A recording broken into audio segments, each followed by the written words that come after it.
Hi అండి. ఈరోజైతే నేను చాలా సింపుల్గా టేస్టీగా ఉండే వంకాయ శనగ పొడి ఫ్రై ఎలా తయారు చేసుకోవాలో చూపించబోతున్నాను. ఇది ఒకసారి ట్రై చేశారంటే ఇంట్లో వాళ్ళందరికీ కూడా చాలా బాగా నచ్చుతుంది. ముఖ్యంగా సాంబార్, పప్పుచారు వాటిలోకి అయితే చాలా బాగుంటుంది. దీనికోసం ముందుగా నేను ఫ్రెష్గా అయితే వంకాయలు కడిగి తీసుకున్నానండి. వీటిని ఇలా కట్ చేసుకుంటున్నాను. గుత్తి వంకాయకి మనం ఏ విధంగా అయితే కట్ చేసుకుంటామో అదేవిధంగా వంకాయలన్నింటినీ కూడా ఈ విధంగా అయితే కట్ చేసుకుంటున్నాను. ఈ వంకాయ శనగపొడి తయారు చేయడానికి ఎక్కువ పదార్థాలు ఏమి అవసరం ఉండదండి. ఇంట్లో ఉన్న వాటితోనే టేస్టీగా అయితే చేసుకోవచ్చు. ఇప్పుడు కట్ చేసుకున్న వంకాయలన్నింటినీ ఒక గిన్నెలో వాటర్ అయితే పోసుకుని మనం మూత పెట్టుకుని 5 నిమిషాల పాటు కుక్ చేసుకోవాలండి.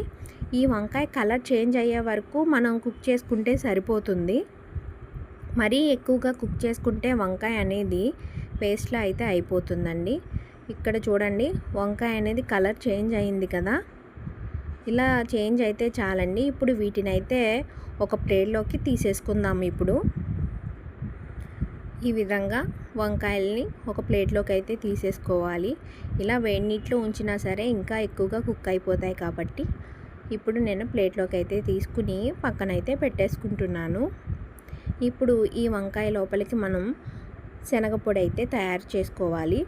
దీనికోసం మళ్ళీ మనం స్టవ్ వెలిగించి పాన్ అయితే పెట్టుకోవాలి. పెట్టుకుని ఇందులో 2 స్పూన్స్ ఆయిల్ అయితే వేసుకోవాలి.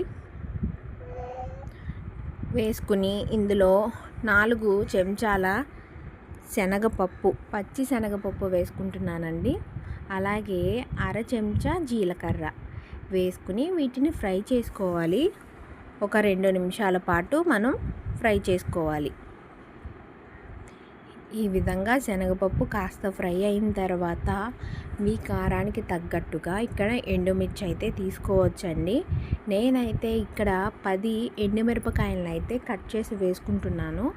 ఎండుమిరపకాయలను కూడా మరొకసారి వీటితో పాటు ఫ్రై చేసుకుంటున్నాను. ఎండుమిరపకాయలు కూడా వేగిన తర్వాత గుల్ల శనగపప్పు అనేది 4 స్పూన్లు తీసుకుని వేసుకుంటున్నానండి. ఇప్పుడు స్టవ్ అనేది ఆఫ్ చేసేసుకుని ఒకసారి వీటిని బాగా అయితే కలుపుకుందాం. కలుపుకుని ఒక ప్లేట్లోకి అయితే తీసేసుకుని చల్లారబెట్టుకోవాలి. ఈ శనగపప్పు, జీలకర్ర, ఎండుమిరపకాయలు బాగా చల్లారిన తర్వాత మిక్సీ జార్లో అయితే వేసేసుకుంటున్నాను. ఇప్పుడు ఇందులో కొద్దిగా పసుపు, రుచికి తగ్గ సాల్ట్ వేసేసుకుని మెత్తని పౌడర్లా అయితే మనం గ్రైండ్ చేసుకోవాలి. ఈ పౌడర్ అనేది ఇడ్లీ, దోశలోకి కూడా చాలా బాగుంటుందండి. ఒకసారి ట్రై చేయండి. ఇప్పుడు ఈ పొడి మొత్తాన్ని కూడా మనం ముందుగా ఉడకబెట్టి తీసుకున్న వంకాయ లోపలైతే మనం పెట్టుకోవాలి. ఈ విధంగా అన్ని వంకాయల్లోని కూడా ఈ పొడి అనేది మనం పెట్టేసుకోవాలి.